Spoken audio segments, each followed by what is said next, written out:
우리의 생명이시며 소망의 주가 되시고 위로의 근원이 되시는 우리 아버지 하나님, 오늘도 우리가 하나님께로부터 받은 은혜를 기억하며 살 수 있도록 우리의 마음과 생각을 주장하여 주옵시고 다스려 주옵소서.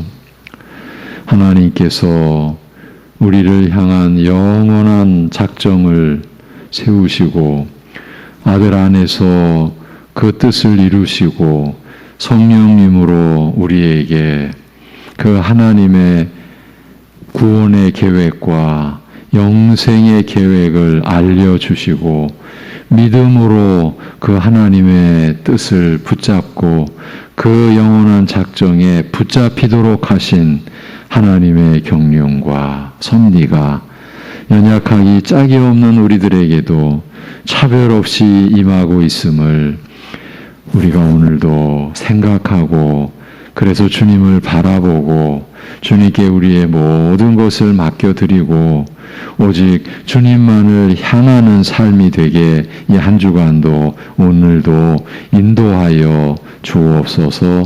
예수님의 이름으로 기도하옵나이다. 아멘. 로마서 4장 25절부터 5장 4절의 말씀입니다.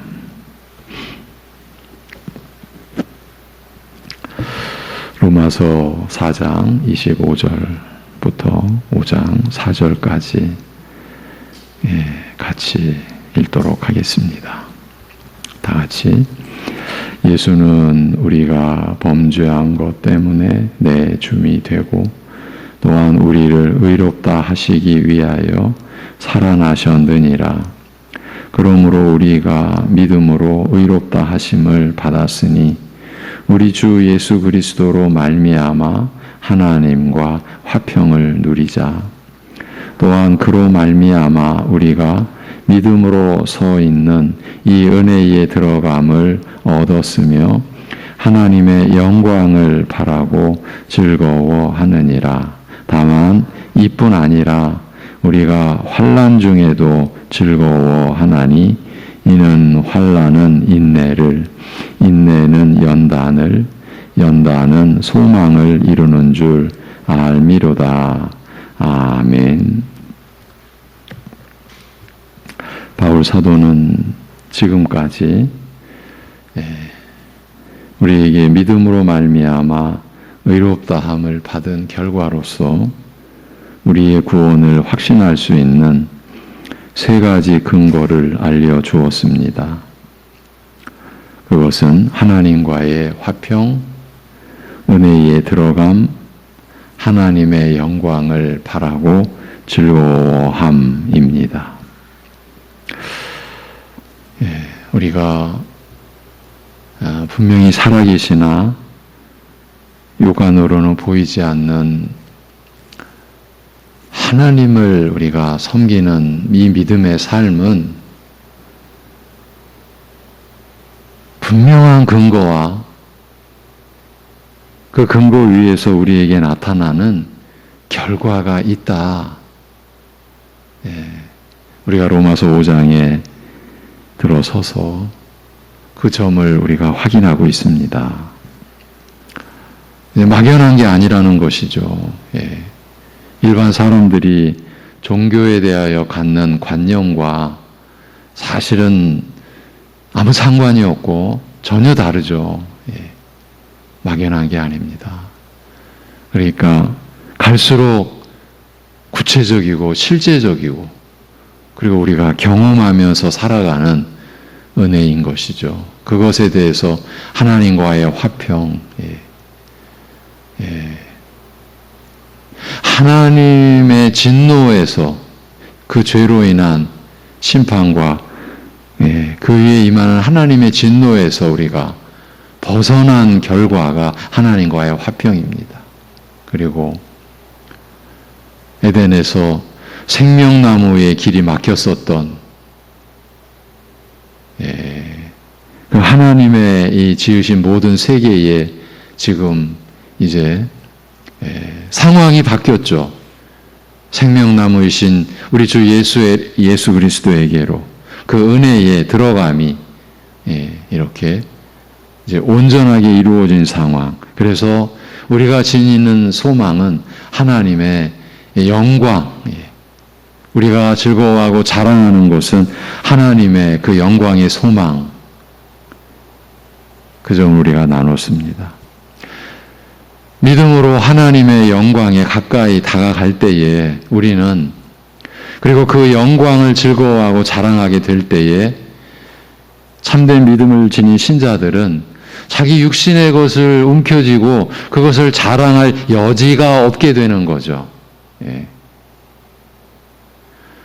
그러기 때문에 우리 자랑하며 살지 말자. 어쩌면요, 이게 말로 해서는 이게 될 일이 아닙니다. 하나님의 영광을 믿음으로 보게 되었을 때, 말씀을 통해서 확신을 갖게 되었을 때에 신자들은 그래서 자기 것, 세상 것, 육적 성품으로 그렇게 바라고 원했던 것들로 인한 자랑을 내려놓을 수가 있는 거죠. 그래서 어느 정도로 내려놓을 수가 있느냐? 바울이 본이 되어줬죠. 배설물로.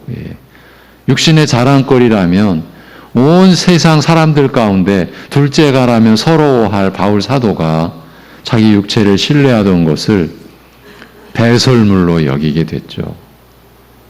우리 신자들의 살아가는 본이죠. 그런 하나님의 영광의 소망을 즐거워하는, 자랑하는 사람이었기 때문에 이루어진 일 아니겠습니까? 이렇게 믿음으로 말미암아 의롭다함을 받은 결과 우리의 구원을 확신할 수 있는 세 가지 근거를 말하고 난 뒤에 사도는 그뿐 아니라는 말로 이제까지 말한 것으로 끝낸 것이 아니라, 끝나는 것이 아니라 할 말이 계속해서 더 있다라는 것을 표시합니다. 이뿐 아니다. 우리가 구원받았으며 우리가 하나님의 자녀들이며 우리를 기다리는 그 영광을 받기로 되어 있다는 사실을 증명해주는, 증거해주는 또 다른 강력한 증거가 있다는 말입니다. 그것은 우리가 환난 가운데서도 즐거워한다라는 것입니다. 사실 엄청난 지금 이 하늘의 진리에 우리가 지금 들어가는 거죠. 참여하는 거죠. 이 세상을 뒤엎는 진리의 역사를 이 새벽에 우리가 또 경험케 되는 거죠. 환난 가운데서 즐거워한다라는 거예요. 여기 2절 하나님의 영광을 바라고 즐거워하느니라에서 우리가 앞에서 보았던 이 즐거워한다는 말이 자랑한다라는 의미를 지니고 있음을 알아보았습니다. 바울 사도가 갈라디아서에서 나는 예수 그리스도의 십자가 외에는 자랑할 것이 없다라고 하는 그 말과 같은 말이라고 했죠. 그런데 여기에 환난 중에도 즐거워하나니에서도 마찬가지로 즐거워한다라는 말이 자랑한다라는 뜻입니다. 즐거워하되 자랑한다는 의미가 함축된 즐거움이라는 의미인 것이죠. 하나님의 영광의 소망을 자랑하고 다만 이뿐 아니라 환난 중에서도 자랑한다라는 말로 연결이 되는 거예요. 이게 현실적으로 가능합니까? 이게 납득이 될 만한 내용입니까? 우리의 그 육신의 그 이성으로는요. 그것이 믿음으로 말미암은 참된 구원을 얻은 자들의 특징이 된다라는 것입니다. 사람이 어떻게 환난 가운데서 기뻐할 수 있습니까? 어떻게 환난을 자랑할 수 있습니까? 환난이라고 하는 것은 원칙적으로 사람을 절망케 하는 것입니다. 고통과 두려움에 사로잡히게 하는 것입니다. 환난이 닥칠 때는 갖고 있던 소망도 버리게 되는 것이 보통인데, 물 쏟듯 쏟아져 버리는 게 일상인데, 보통 바울 사도는 환난 중에서도 기뻐한다는 겁니다. 물론 그것은 신자들이 어려움이 닥칠 때 적극적으로 기뻐해야 한다라는 그런 의미는 아닙니다. 또한 이런 일이 발생한 순간, 그러니까 환난이 닥쳤을 때 거의 자동적으로 생각도 없이 하나님을 찬양하며 감사드리기 시작한다라는 것을 의미하지도 않습니다. 히브리서 11장 11절에서 무릇 징계가 당시에는 즐거워 보이지 않고 슬퍼 보이나 후에 그로 말미암아 연달한 자에게는 의의 평강한 열매를 맺나니라는 말씀과 같습니다. 이런 어려움, 이런 환난은 유쾌하지 못하고 아무도 그것 자체를 좋아할 사람은 없습니다. 무엇이든지 오너라, 난 언제나 행복하다라고 말하는 것은 자신을 속이는 것이나 광신이지 신앙이 아닙니다. 그러면 무엇입니까? 무슨 뜻입니까? 무슨 말씀을 하고 있는 것입니까? 신자들이 어떻게 환난 중에서도 기뻐할 수 있습니까? 바울 사도는 그것이 신자들이 무언가를 아는 지식으로부터 비롯된다라고 합니다.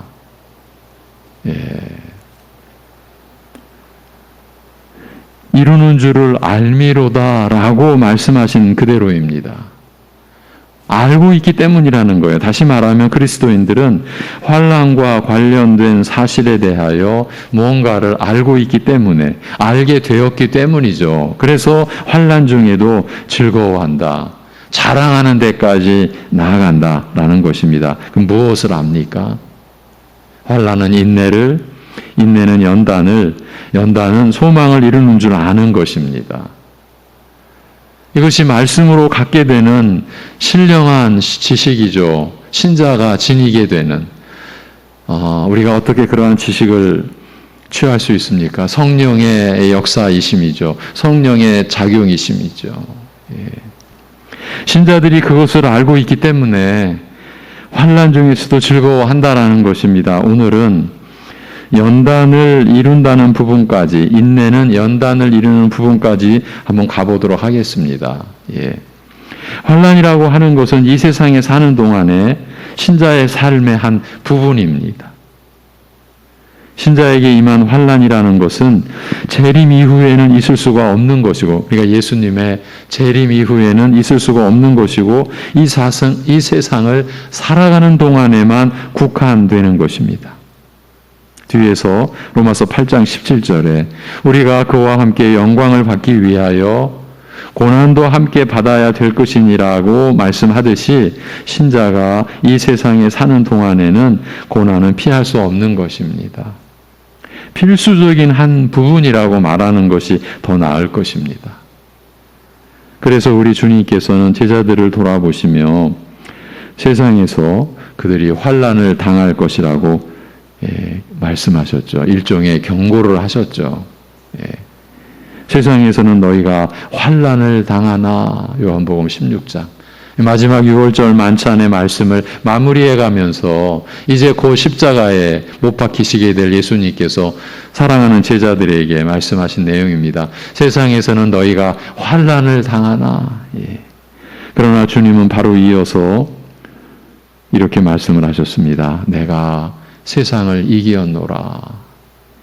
신자들이 세상에서 환난을 당하되 그런 신자들을 완전히 책임질 수 있는 능력이 주님께 있다라는 겁니다.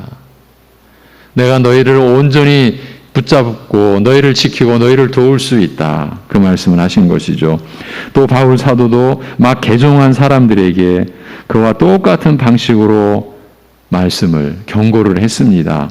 제자들의 마음을 굳게 하여 이 믿음에 거하라 권하고, 또 우리가 하나님 나라에 들어가려면 많은 환난을 겪어야 할 것이라 하고, 사도행전 14장 22절입니다. 바나바와 함께 교회를 둘러보고 있던 바울은 그때마다 그 점을 특별히 강조했었습니다. 다시 말하면 박해나 환난이 왔을 때 놀라지 말고 이것이 너희의 최종에까지 이르는 구원을 끊어버리지 못한다는 것을 확신하라고 했던 것입니다. 이처럼 환난은 신자들의 삶에 필연적으로 따르는 한 요소요 부분입니다. 그런 환난이 인내를 이룬다는 겁니다. 그러면 인내는 무엇입니까? 인내는 정절을 의미합니다. 또한 참아 견디어내는 능력을 의미합니다. 까탈스러운 상황에서 그냥 빠져나오려 하지 않고 그 상황을 겪으며 살아가는 것을 의미합니다. 사도는 환난이 이런 인내와 계속 견뎌냄을 이룬다, 산출한다라고 합니다. 어떻게 그럴 수 있습니까? 그것은 주님께서 말씀하신 것이나 또는 사도들이 신자들의 삶에 대하여 말씀하신 것이 사실임을 믿기 때문입니다. 구원받은 신자들은 이와 같은 말씀을 듣고 믿습니다. 믿게 됩니다. 그래서 그들의 삶에 환난이 찾아와도 그들의 신앙에 대한 정절을 지키고 그 힘든 상황에서 믿음을 버리고 빠져나오려 하지 않고 믿음 때문에 그 상황을 겪으며 살아가는 거죠. 이것이 우리의 인생이죠. 신자로서의 환난이 주님 때문에 인내를 이루는 것이에요. 그 신앙의 정절을 이루는 것이에요. 하나님의 말씀에 붙들려서 성령께서 위로해 주시는 가운데 또 지켜주시고 붙들어 주시는 은혜 가운데서 참고 견뎌내는 것이죠. 우리의 있는 힘을 다하여 이를 악물고 참아내는 사람들이 말하는 인내와는 근본이 다르고 격이 다른 거죠. 이는 환난이 주님 때문에 인내를 이루는 것이라고 했죠. 이는 환난이 내가 주님께 정절을 지키는 자인지 내가 믿음 안에 거하는 자인지 아닌지를 확인하는 것이라는 말입니다. 무엇이 환난이 유혹이나 위협 앞에서 정절을 지키는 것만이 순전한 사랑이라 할 수 있습니다. 그 점을 확인하는 것이 환난이기 때문에 신자는 환난 중에서도 즐거워하며 자랑하는 것이다. 바울 사도가 이뿐 아니라 내가 더 덧붙일 말이 있다라고 한 내용이 바로 이 내용입니다. 어떤 의미에서 사람이 자신의 진정한 상태를 보게 되는 것은 환난이나 시험이 그를 찾아올 때뿐입니다. 신자들 대부분은 스스로가 모든 것을 알고 모든 것을 가지고 있으려니 생각하면서 생각 없이 그리스도인의 삶을 살아가고 있습니다. 그러나 갑자기 시험과 환난과 문제에 봉착하게 되면 그때서야 자신이 얼마나 주님으로부터 멀리 떨어져 있는지를 알게 됩니다. 제가 경험해온 바고 여러분도 이런 현실 가운데 있었던 것 부인할 수 없는 일이죠. 자신이 믿음 안에 굳건히 서 있을 수 있다라고 생각했었죠. 그러나 그 시험과 환난 속에서 이제 자신이 흔들리고 있다라는 것을 그때서야 발견하는 거죠. 아, 내가 주님으로부터 멀리 떨어져 있었구나. 그리고 자신이 흔들리고 있는 것을 보게 되는 거죠. 또한 자신이 모든 것을 대처할 수 있는 믿음을 가졌으려니 생각했었으나 시험을 당할 때에 어떤 의미로는 비교적 너무 작은 일인데도 몹시 흔들리는 자신을 발견하게 되는 거죠. 그러나 그가 그런 연약함 가운데서도 진실한 믿음을 가지고 있으면 그의 믿음은 그로 하여금 주님을 되돌아보게 합니다. 그는 문제들만을 바라보지는 않을 것이고 자신의 연약함 속에 함몰되어 가지는 않을 것이고 주님께서 말씀하셨고 약속하셨던 것을 기억해내게 되는 거죠. 우리가 이렇게 살아온 것 아닙니까? 그같이 해서 시험과 환난의 문제를 가지고 주님에게로 나아가는 거죠.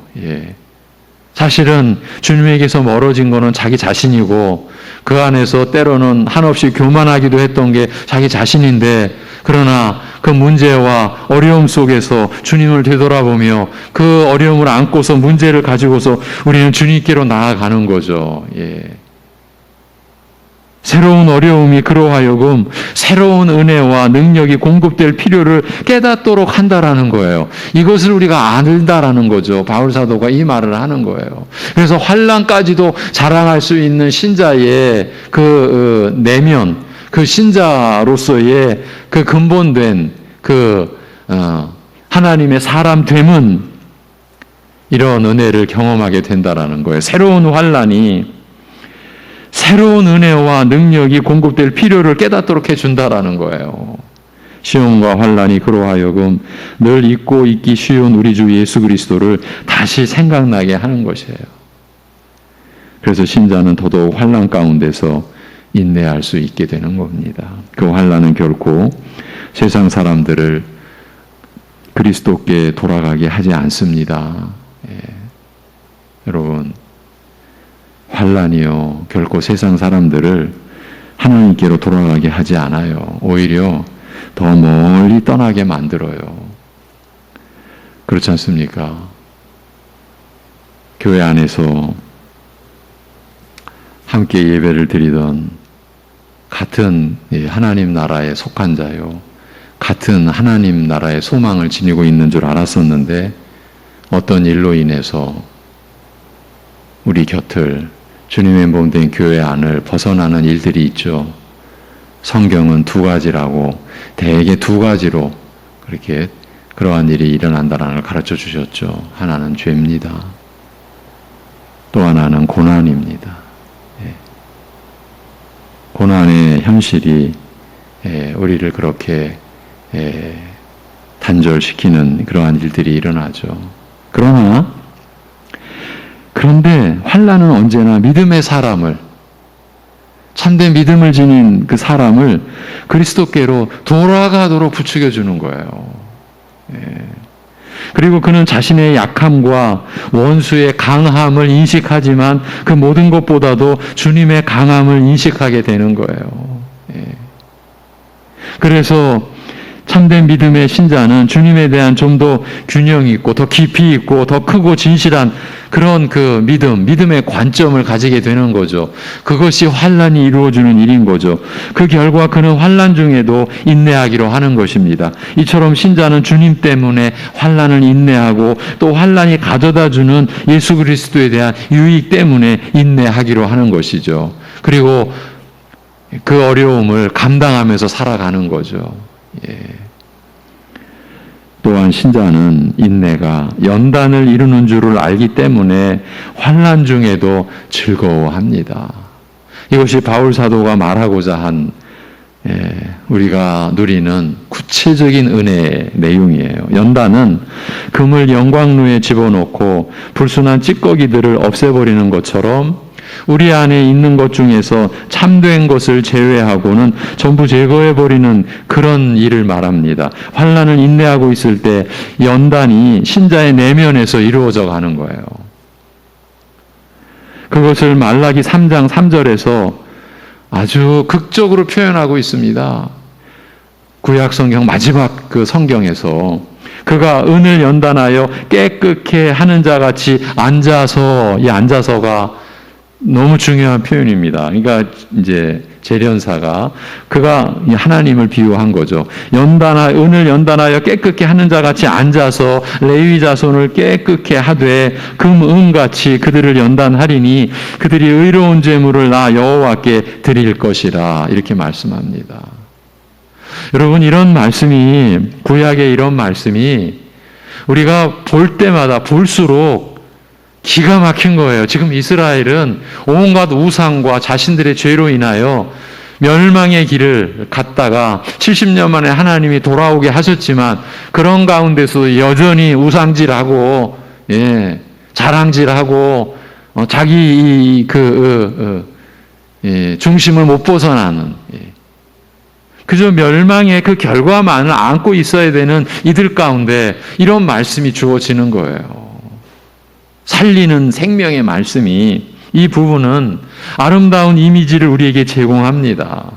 고대 은 재련사의 작업 과정은, 사실은 물론 그 과정은 얼마나 고단한 과정이겠습니까마는 그 이미지를 놓고 보면 대단히 아름다울 뿐만 아니라 그리스도인들에게 매우 감동적인 교훈을 줍니다. 당시의 은 재련술에 의하면 먼저 해당 금속을 고열로 녹입니다. 그러면 비중이 낮은 불순물들은 용해된 유동액 위로 떠오르고 재련사는 그것을 걷어냅니다. 이 작업은 불순물이 모두 제거될 때까지 반복됩니다. 재련사가 불순물을 완전히 제거하여 마지막 단계에 이르면 엷은 산화물의 표면이 사라지고 순수하고 밝은 표면이 드러납니다. 그리고 모든 불순한 찌꺼기들이 완전히 제거되는 그 순간 정죄된 은의 표면 위에는 재련사 자신의 모습이 선명히 비치게 됩니다.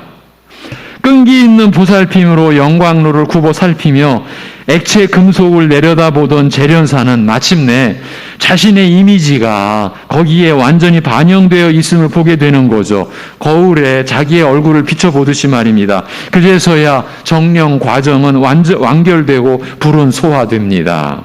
재련사가 도가니 곁에 와서 앉아 있다는 말의 의미는 바로 이것입니다. 곧 예수님께서는 우리에게서 예수님 자신의 형상을 떠올리기까지 우리 옆에 앉아 우리를 죄로부터 정죄시키는 재련 작업을 하고 계신다는 것입니다. 여러분, 우리 옆에 앉아 계신다. 그 의미를 나타내주는 신약의 아주 은혜로운 표현이 있죠. 보혜사. 곁에 있어 부르면 우리의 부름에 응답해 주시고 함께 해 주시는 분, 곁에 계셔서 우리를 보살펴 주시는 분, 그게 보혜사죠. 지금 여기 우리 옆에 앉아 우리를 죄로부터 정죄시키는 재련 작업을 하고 계신다라는 것입니다. 예수님은 성도 한 사람 한 사람의 생애 속에서 자신의 모습을 반영시키기 위해 은을 재련하듯 우리를 날마다 정화시키고 계십니다. 이것이 우리 신자들의 하루하루의 의미입니다. 이때 우리가 기억해야 할 것은 이 재련이 불로써 이루어진다는 사실입니다. 이건 손쉽게 참아낼 수 있는 것이 아니라는 말입니다. 광석이 이글거리는 도가니 속에 들어가면 마치 완전히 끝장나는 것 같아 보입니다. 환란이 그 가운데서 인내하는 것이 그와 같습니다. 그러나 그 처리 과정이 끝났을 때는 차갑고 더럽고 불순한 상태로 들어갔던 것이 밝고 빛나고 순수한 상태로 나옵니다. 마찬가지로 수많은 고난을 통해 그리스도인들의 성품과 믿음이 정제됩니다. 이것이 신자의 일생입니다. 온갖 종류의 시련을 거친 후에 우리의 악한 성품이 처리되고 그리스도를 닮은 거룩한 성품이 생기게 되는 것입니다. 그래서 영어로 번역된 성경들 중에서는 이 연단을 아예 인격이라는 말로 썼어요. 그러니까 연단받아 정죄된 인격, 그리스도를 닮은 거룩한 성품, 아예 인격이라는 말로 번역을 해놓았던 거죠. 온갖 종류의 시련을 거쳐가면서 그 시련이 인내를 이루게 하는 과정을, 그리고 그런 과정 속에서 우리의 악한 성품이 처리되고 비열하고 불결한 성품이 처리되고 그리스도를 닮은 거룩한 성품이 생기게 되는 것입니다. 그러한 일의 결과는 무엇입니까? 말라기 3장 3, 4절 그들이 의로운 제물을 나 여호와께 드릴 것이라. 그때에 유다와 예루살렘의 헌물이 옛날과 고대와 같이 나 여호와께 기쁨이 되려니와 라고 말씀한 대로입니다.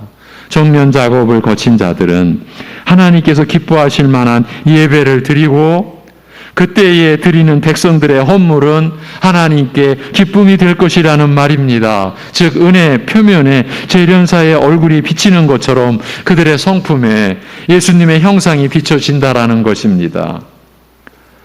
구원받은 신자는 이것을 안다는 말씀이에요.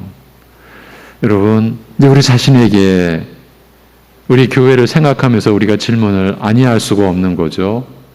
과연 오늘 우리 송내종안교회 가족들, 신자들 이러한 신령한 지식, 말씀의 지식, 믿음으로만이 취할 수 있는 지식을 갖고 삽니까? 살아간다고, 그렇게 살아간다라고 우리가 볼 수 있습니까? 라는 질문을 해야죠. 그래서 하나님의 은혜를 우리가 구해야 하는 거죠. 성령의 은혜를 구해야 하는 거죠. 구원받은 신자는 그것을 안다. 그래서 환난 중에서도 즐거워하는 차원을 넘어서서 자랑한다. 하나님께서 그런 목적으로 신자들에게 불같은 연단을 받게 하셨다라는 것을 아는 거죠. 그래서 환난 중에서도 즐거워합니다. 이 시험을 통과한 후에 자신의 믿음이 이전에 알고 있던 것보다 훨씬 더 나아져 있다라는 것을 알게 되기 때문인 거죠. 우리가 지금까지도 이러한 과정으로 살아왔습니다. 앞으로도 그렇게 우리는 살아가게 됩니다. 그리스도의 성품이 여러분의 그 형상 속에 비춰지는 거죠. 그거를 지금 하나님께서 목표로 하고 여러분을 정결케 나가시는 그 하나님의 섭리에 우리 모두 다 내어 맡기고, 사실은 꿈 같은 일 아닙니까? 우리가 그리스도의 성품을 어떻게 반영할 수 있습니까? 우리가 어떻게 그 성품을 닮아갈 수 있습니까? 그런데 그것이 하나님의 약속입니다. 그것이 하나님의 뜻입니다. 그것이 하나님의 우리를 향하신 온전하고 선하시고 기뻐하시고 영원하신 계획입니다. 그 뜻이 이루어지는 우리 모두의 생애가 되기를 기원합니다. 기도하겠습니다. 하나님 아버지, 간절히 비옵나니 우리 사랑하는 주의 백성 모두 이러한 말씀을 받아서 이러한 말씀을 듣고 믿어서 살아갈 수 있게 하여 주옵소서. 말씀을 흉내내는 것, 어떤 거짓된 무리들이 이루어낸, 그래서 사람을 그저 들뜨게 하고 거짓 것, 거짓 체험으로 살게 하는 그런 불결한 말들에 귀와 영혼을 빼앗긴 상태로 있지 않게 하여 주옵시고, 이러한 진리의 말씀, 생명의 말씀, 은혜의 말씀에 붙들리고 이 말씀을 듣고 믿음으로 인하여 그 믿음이 역사하는, 성령께서 역사하시는 삶이 우리 사랑하는 성도 모두에게 날마다 경험되어지게 하여 주시옵소서. 이 한 주간도 오늘도 특별히 지금도 큰 환난과 병상 중에 한 치 앞도 알 수 없는 그런 상황인 우리 가족들, 우리 김한수 장로님도